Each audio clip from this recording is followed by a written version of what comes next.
नारद जी महाराज सन्मुख बैठ करके आराधना कर रहे हैं किशोरी जी की, और किशोरी जी की आराधना वंदन करने के बाद अपनी जटाओं को किशोरी जी के चरणों से स्पर्श कराने के बाद नारद जी धीमे से किशोरी जी के पल्ले में झांक के देखते हैं और भाव से कहते हैं, हे कृष्ण मनोहारिणी। और जैसे ही कहा कृष्ण मनोहारिणी, अभी 7-8 दिन की हैं किशोरी जी, ज्यादा आयु नहीं है, बहुत छोटी सी हैं, लेकिन जैसे ही कृष्ण मनोहारिणी शब्द सुना, मधुर कमल जैसे नेत्र किशोरी जी के खुलने लगे और धीमे से नेत्र खोल करके मधुर मुस्कान करने लगी, छोटे छोटे हाथों से करताल बजाने लगी, इतनी प्रसन्न हो गईं। कृष्ण मनोहारिणी का अर्थ क्या है? बड़े अर्थ हैं। कृष्ण के मन का हरण करने वाली श्री राधा, या कृष्ण के मन में विहार करने वाली राधा, या जिनके मन में श्री कृष्ण विहार करते हैं वो श्री राधा। अभी तक जितने भी लोग आ रहे थे सब वृषभानु नंदिनी राधा, कीर्ति नंदिनी राधा, बरसाने वाली राधा, सब इस भाव से कहकर के पुकार रहे थे। लेकिन आज किसी ने कृष्ण मनोहारिणी राधा जब कहा, किशोरी जी के नेत्र खुल गए। अपने सर्वानंद प्रियतम का नाम सुनते ही किशोरी जी के, बंधुओं, ये राधा कृष्ण प्रेम जो हम लोग देखते हैं, जो हम लोग सुनते हैं, जो हम लोग अन्य अन्य जगहों से प्राप्त करते हैं, वो नहीं है। आप कैसे मान सकते हैं 6-7 दिन के बालक में अपने प्रियतम के प्रति प्रेम? 7 दिन के बालक को क्या बोध होता है? अरे वो ठीक से आंख भी नहीं खोल पाता। लेकिन किशोरी जी और ठाकुर जी का ये प्रेम अनादि है। ये चारों युगों में कब का है ये भी नहीं कह सकते। अभी हम पर कृपा करने के लिए श्री कृष्ण राधा द्वापर में प्रकट हुए, लेकिन हमारे जुगल किशोर अजन्मा, हमारे ठाकुर जी तो अजन्मा है, इनका जन्म नहीं होता, ये नित्य विहार करते हैं। इनका जन्म, और ठाकुर जी का तो एक बार को मान सकते हैं कि जीव कल्याण, मानव कल्याण का भाव उनके चित्त में है, पर किशोरी जी का जन्म तो किसी अन्य की भावना से है ही नहीं। वो तो केवल ठाकुर जी के प्रेम के लिए पधारी हैं पृथ्वी पर। इसलिए नारद जी महाराज बोले, भैया इनको कोई खिलौना प्रसन्न नहीं करेगा, इनको कोई गायन वादन प्रसन्न नहीं करेगा, इनको तो केवल कृष्ण नाम प्रसन्न कर सकता है। और जैसे ही कहा कृष्ण मनोहारिणी, किशोरी जी के नेत्र खुल गए, किलकिल करके हंसने लगी, करताल बजाने लगी, इतने आनंद में आ गई। नारद जी अपने हाथ में करताल लेकर के झूम झूम करके कृष्ण मनोहारिणी कह करके गाने लगे। बाहर बैठे प्रतीक्षा कर रहे श्री वृषभानु जी को नन्ही सी बालिका की स्वर सुनाई देने लगा, हंसी का, उन्माद का, प्रसन्नता का वह स्वर उनके कानों में जाने लगा। वृषभानु जी बोले, ये इतनी जोर जोर से बालक हंस रहा है, ऐसा लगता मानो जैसे 6-7 महीने का बालक कोई मुस्कुरा रहा हो, हंस रहा हो। धीमे से एक खिड़की खोल करके भीतर देखा तो श्री नारद जी अपने हाथ में करताल लेके उन्माद कीर्तन कर रहे हैं, श्री कृष्ण मनोहारिणी। और पलना में 7-8 दिन की किशोरी जी उठ के बैठ गई हैं और बैठ के करताल बजा बजा करके खूब आनंद से हंस रही हैं, आनंदित हो रही हैं। वृषभानु जी को पहले तो विश्वास ही नहीं हुआ, ये कैसा दृश्य। अचानक से जब कीर्तन विश्राम हुआ, नारद जी बाहर पधारे। नारद जी बोल के गए, चिंता मत करो, लाली बिल्कुल स्वस्थ है, कोई चिंता वाली बात नहीं है, कछु दिना में और लाली के नेत्र खुलन लगेंगे। वृषभानु जी भीतर गए, कीर्ति मैया भीतर गई, फिर से किशोरी जी को गोद में लेके मानो जैसे चिंता सी हो गई, अरे लाली हमारी कब नेत्र खोलेगी। नारद जी भी आके चले गए। तब वृषभानु जी बोले, मुझको एक तरीका पता है। बोले क्या? वृषभानु जी बोले, कृष्ण मनोहारिणी। जैसे ही गोदी में लेकर के कृष्ण मनोहारिणी बोलना प्रारंभ किया, पुनः किशोरी जी के नेत्र खुल गए, फिर से किलकिल करके हंसने लगी, अपने कोमल कोमल हाथों से करताल बजाने लगी। छोटी सी किशोरी जी के यह गुण देख करके कीर्ति मैया और वृषभानु जी भी आनंद में आ गए। अरे ये कोई सामान्य लाली नहीं है। 6-7 दिन की आयु और कृष्ण नाम सुनकर के ऐसे आनंद में भर जाती है।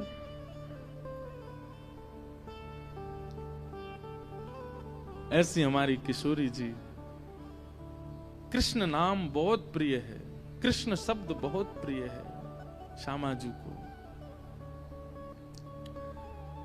पूरे ब्रजमंडल में उत्सव मन रहे हैं। एक जगह वर्णन आता है कि किशोरी जी की जो दाई, मतलब जिन्होंने किशोरी जी को जन्म के समय कीर्ति मैया के पास रहकर के दाई मैया होती है, जिन्होंने जन्म दिया, वो दाई मैया कौन थी? वो दाई मैया ही इतनी सुंदर थी कि उनको देख करके सब बरसाने के लोग चकित रह गए।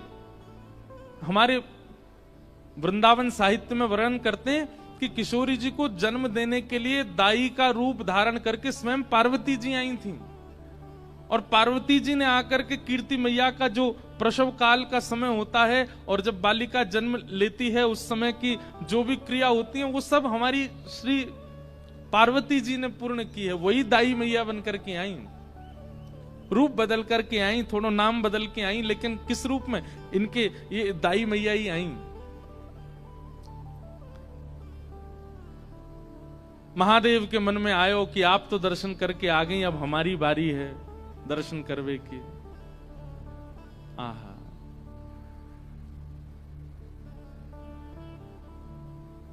महादेव त्रिपुंड लगाए, हाथ में त्रिशूल लिए, जटा जूट बांधे। 1 वर्ष पहले तो नंदगांव गए थे, वहां लाला को दर्शन करके आए।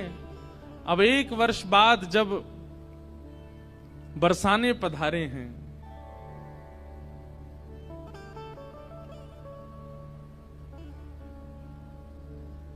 द्वार पर जोगी आया है। हे मैया तोरे द्वारे बाला जोगी आयो, बाला जोगी आयो।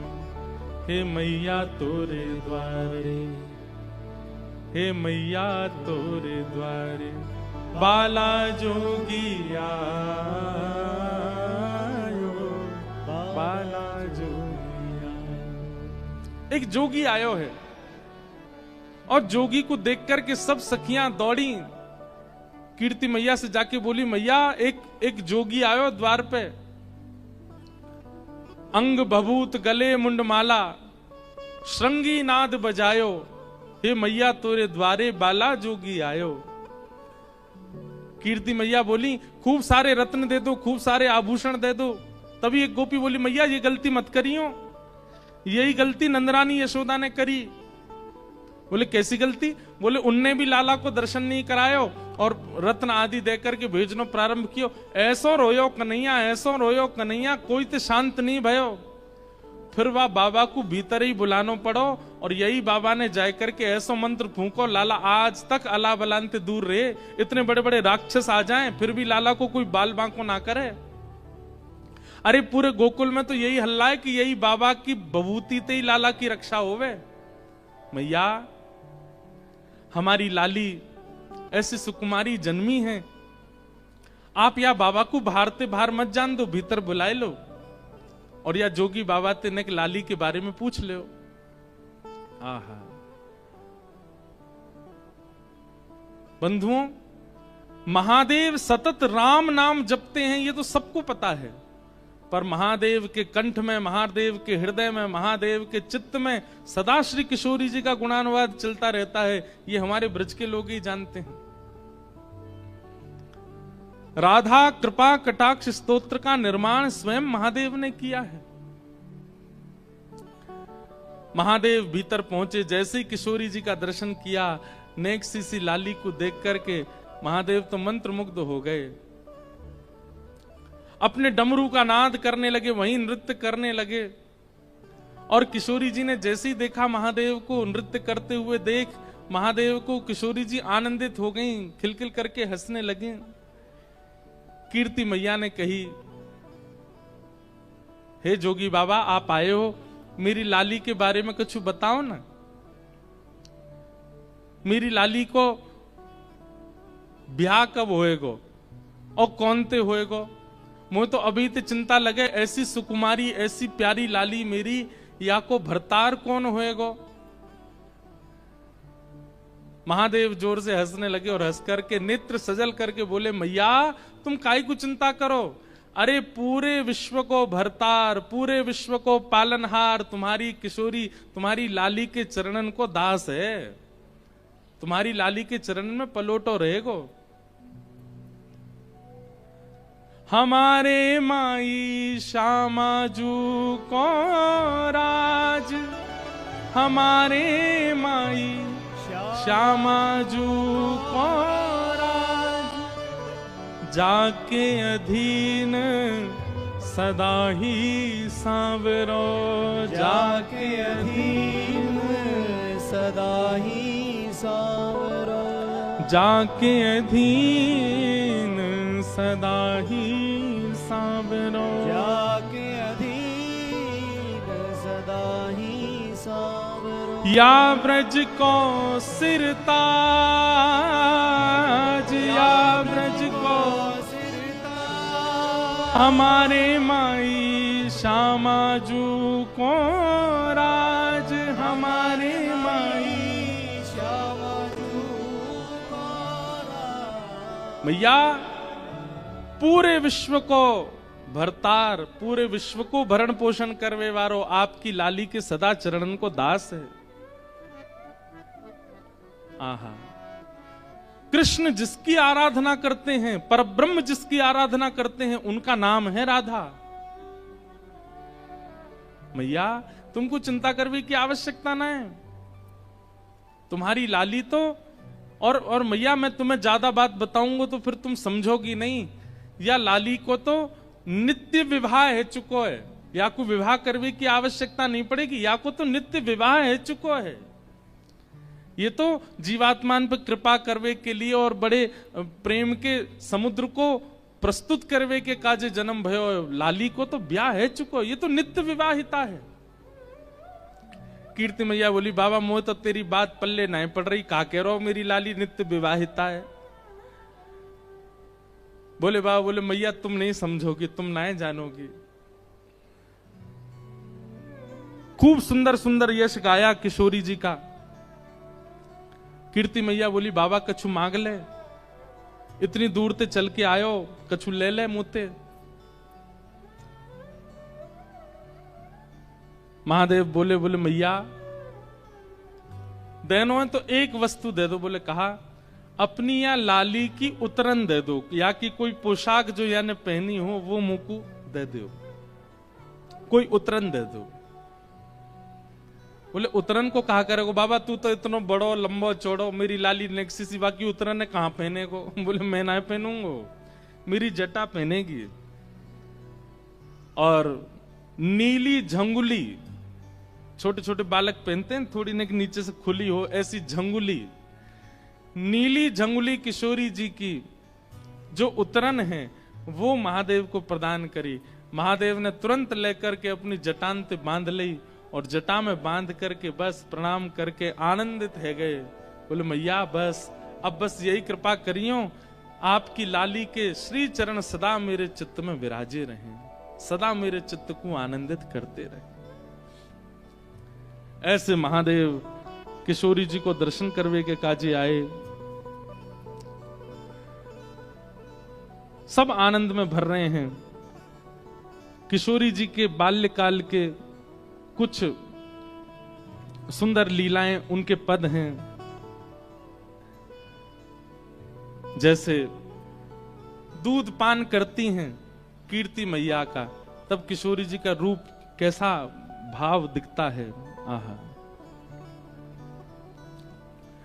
किशोरी जू को कीरति दूध पिलावे, किशोरी जू को कीरति दूध पिलावे। गोद मोद ले बदन बिलोकत, गोद मोद ले लखी तन मन हर्षावे, लखी तन मन हर्षावे, किशोरी जू को कीरति दूध पिलावे, किशोरी जू को कीरत दूध पिलावे। गोद मोद ले वदन विलोकत, अपनी गोद में किशोरी जी को लेकर के कीर्ति मैया खुद ही मोहित हो जाती हैं लाडली जी के मुखमंडल पर। गोद मोद ले वदन विलोकत, उनके श्री अंग को देख करके वदन विलोकत लखितन मन हर्षावे। कीर्ति मैया को भरोसा नहीं होता, विश्वास नहीं होता, जी मेरी लाली है, जी मेरी लाली है, ऐसा मन में प्रश्न उठता है। और हृदय लगाए चूम मुख नेह युत, हृदय लगाए तन मन में मगनावे, तन मन में मगनावे। किशोरी जू को कीरति दूध पिलावे, किशोरी जू को कीरत दूध पिलावे। सरस माधुरी निज स्वामिनी को, सरस माधुरी निज स्वामिनी को, निरख निरख बलि जाए, निरख निरख बलि जावे। हाँ निरख निरख बलि जाए, निरख निरख बलि जावे। किशोरी जू को कीरति दूध पिलावे, किशोरी जू को कीरत दूध पिलावे। ऐसी लीला किशोरी जी की चल रही है। धीरे धीरे अब किशोरी जी बड़ी भई, और जैसे ही श्री लाडली जी ने एक बड़ी भई हैं, जैसे ठाकुर जी के मुख से सबसे पहला शब्द निकला गैया, हमारे श्याम सुंदर ने सबसे पहला शब्द अपने मुख से कहा है गैया। यशोदा मैया गोद में लेके कहें लाला बोल मैया, ठाकुर जी नहीं बोलते। बाबा गोद में लेके बोले बाबा, लाला बोल बाबा, ठाकुर जी नहीं बोलते। बलभद्र जी अपनी गोद में लेके कहते लाला मेरो नाम बोलता है भैया, ठाकुर जी नहीं बोलते। इतने में ही गौशाला की गैया दिख जाती है तो ठाकुर जी छोटी सी उंगली करके कहते हैं गैया। और जैसे ही गैया बोले, यशोदा मैया बोली लाला फिरते बोलियो, फिरते बोलियो, तो ठाकुर जी गैया नहीं बोले, फिर बोले मैया। नंद बाबा दौड़े दौड़े लाला तेने मैया कही, एक बार और बोलते मैया, तो मैया नहीं फिर बोले बाबा। बलराम जी को अपनी गोद में लेकर के चले गए, बोले अब बोलते भैया, तो बोले भैया। ऐसे सबसे पहला शब्द ठाकुर जी ने अपने मुख से कहा गैया। ऐसे ही हमारी किशोरी जी ने सबसे पहला शब्द अपने मुख से जो प्रकट किया वो गोपाल, गोपाल। अब छोटे तुतलाते हुए बालक जैसे बोलते हैं, वैसे किशोरी जी के मुख से अब स्वर ही निकला होगा, शब्द तो नहीं निकले, लेकिन सबसे पहला शब्द ठाकुर जी का नाम प्रकट हुआ। कीर्ति मैया गोद में लेकर के झुलाती हैं, उनको मैया बोलती हैं, वृषभानु जी को बाबा बोलती हैं। धीमे धीमे किशोरी जी बड़ी हो रही हैं, घुटमुन चलना सीख गई हैं। सब बरसाने में सखियों की भीड़ लगती है किशोरी जी को देखने के लिए। ऐसी सुंदर लीला चलती है। जैसे हमारे ठाकुर जी को मक्खन बहुत प्रिय है, ऐसी किशोरी जी को दही बहुत प्रिय है। अब पदों में ही हैं सारी लीलाएं, इसलिए एक पद है। आहा, एक दिन रात्रि में थोड़ा थोड़ा बोलना सीख गई हैं किशोरी जी, और कीर्ति मैया के बगल में सोई हैं। अर्धरात्रि में उठ गई और उठ करके मैया के बगल में बैठी बैठी किशोरी जी रोने लगी। इतना प्रेम करते हैं सब किशोरी जी से कि उनके मुख से रुदन का स्वर निकलते ही पूरा पूरा महल इकट्ठा हो जाता है कि किशोरी जी रोने ना पाए, इतना प्रेम करते हैं। अब किशोरी जी जैसे उठ के रोने लगी, कीर्ति मैया उठ के बैठ गई, वृषभानु जी उठ करके बैठ गए। सब बोले लाली कहाँ भयो, तू काईकू रो रही है? अरे या लाली को कोई पीड़ा तो ना हैगी? अरे कहीं भूखी तो ना रहेगी? कहाँ है गो? कीर्ति मैया ने अपनी गोद में ले ली और पूछ रही हैं बार बार, लाली कहाँ है गो, तू काईकू रो रही है? तो छोटी सी किशोरी जी अपनी तोतली वाणी में कह रही हैं, गाड़ो दही दे मैया मोहे, गाड़ो दही दे मैया मोहे। आपको समझ आ रही गाढ़ा किसको कहते हैं? एक तो दही होता है बिल्कुल पानी जैसा, दूध जैसा, और गाढ़ा दही होता है बिल्कुल कठोर तो नहीं पर कटेमा दही, मतलब उसके आप शेप बना सकते हो, उसको गाढ़ा दही कहते हैं। किशोरी जी को वो बहुत प्रिय है।